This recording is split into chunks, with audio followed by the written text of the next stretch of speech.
August 1991. Here we go. More books. What was I doing in August of 1991?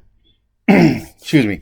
I would say at this point, I was finishing up my job at the nursery where I was working and ending my relationship with the young lady who said only stupid people read, and realizing I did not have enough money to go back to college, and so looking for another job. Don't remember when I started that new job, so we'll just get to it next month. Next month on the list, next week for the video. But anyway, let's just get to the books that I was reading in August of 1991. And the first one is Neon Mirage by Max Allan Collins.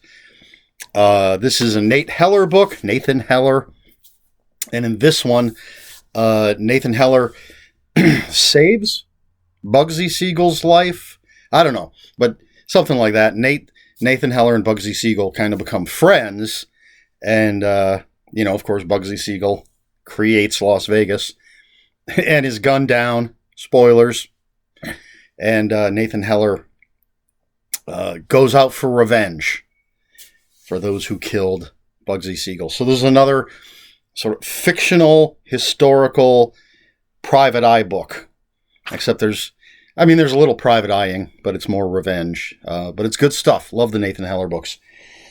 Next up, Surfing Samurai Robots by Mel Gilden. I really wish I had a copy of this so you could see the cover. It's amazing. Just classic 90s pulp type of cover with a little... Well, the book is about this private detective named Zoot from the planet Tatum, and he has come to Earth to investigate what is happening to America's surfing robots. They're disappearing. So the cover has a picture of Zoot, who's this little white giant-nosed alien in a Zoot suit, and there's a robot with a surfboard and a woman in a bikini, because, you got to have that exploitation. But it's just such a fun cover. And a fun book. I mean, it's crazy. You got surfing robots and alien private eyes. Shenanigans. Next up, True Crime by Max Allan Collins. And this is another Nathan Heller. And this time, he has essentially gone undercover, if I remember correctly. And he's with a... as the description says, supposedly dead John Dillinger. So I believe that this book posits that Dillinger didn't actually die. I don't think it turns out to be a fake out in the book, but it's been a long time, obviously, since I've read it. So he's with John Dillinger, may or may not be the real John Dillinger, and Ma Barker's boys, who are planning on kidnapping J. Edgar Hoover, and Nathan Heller needs to put a stop to it. Again, it's a Nathan Heller book by Max Allan Collins. It's good. Then we have Death Ground by Ed Gorman. Now, I found Ed Gorman through comic books. I was reading Ms. Tree Quarterly, and Ms. Tree is a character created by Max Allan Collins, and the Quarterly was quarterly, but it was a thick book, and so this particular issue that I was reading had a Ms. Tree story and then a backup story by this guy Ed Gorman, and it said, Ed Gorman is author, blah blah blah. So I went and checked out his books. This one, Death Ground, is a Western. So there's a guy named Kriker, and there's a $1,000 bounty on his head for a bank robbery, I believe, and Leo Guild is going after that bounty, but he finds out that sometimes everything isn't what it seems, and the law could be making a mistake. So, yeah, I enjoy a well-written Western, and I like Ed Gorman. You'll see a lot more of him coming up in the videos to come. And this was a good book. And I think Leo Guild, feel like he's a recurring character. I don't recall it this time. Then we have The $1 Million Wound by Max Allan Collins, another Nate Heller book. And in this one, Nate Heller has returned from his service in the war. He was at Guadalcanal. He's back, and he's trying to...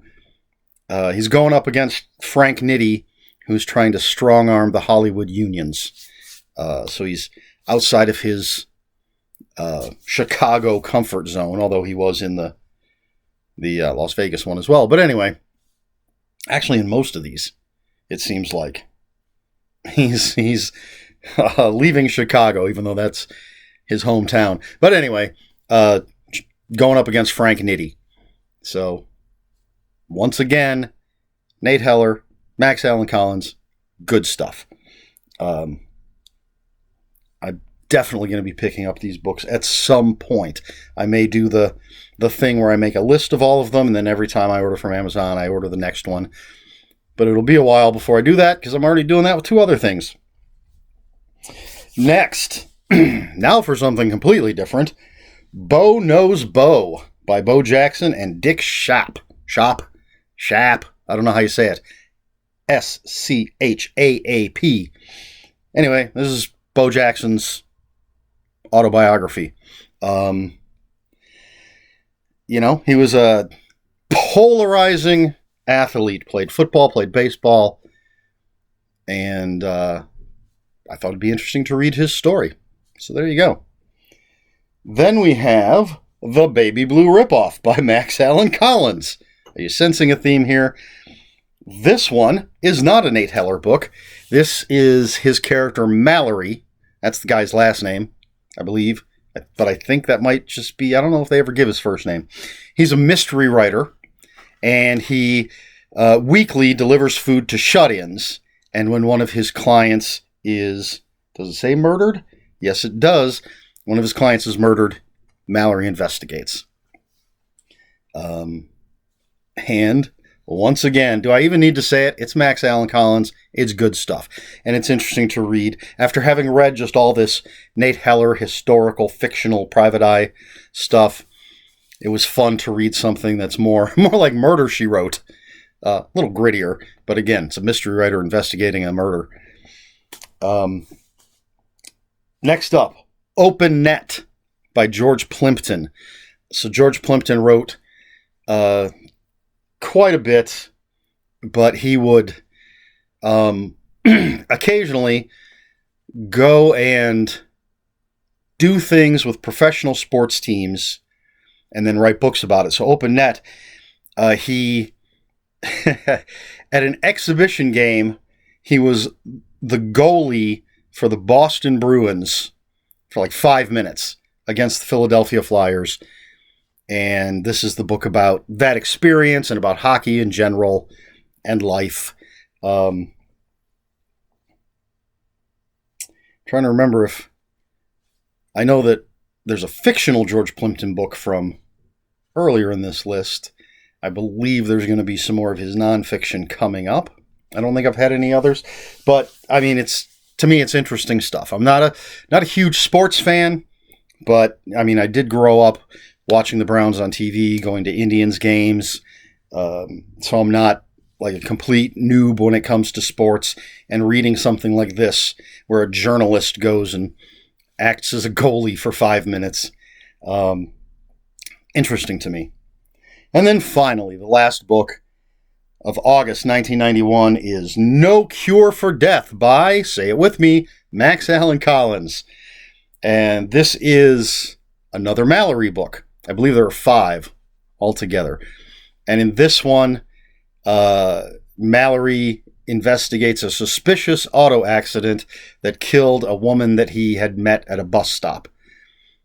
And that's all I can tell you about it, because I don't remember. I didn't even remember that much. Had to look it up. But, again, for the 6th, 7th time, it's Max Allan Collins. The dude can write. He writes good stuff. And if I ever do get all the Nathan Heller books again, I have no problem going and picking up, or trying to, the Mallory books or the Quarry books or any of the other stuff. I only have a couple of his books right now, for very specific reasons. But anyway, that's it for August 1991. I'm going to look ahead, and I'll tell you right now, there's 1, 2, 3, 4, 5 more Max Allan Collins books coming up in the next video. But some other stuff, too. I think an interesting mix of things. So, yeah, there's some very interesting stuff, in my opinion, coming up. All right, that's it. Do I have a question? You know what? All right, let's do this. I was going to say I'm not going to do a question, but let's do this.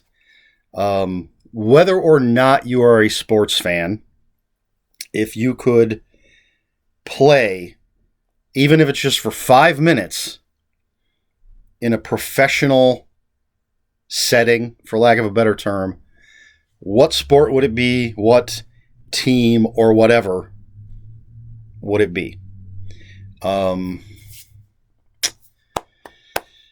See, now, my first thought was tennis, but I don't think I could return the serve of a professional tennis player.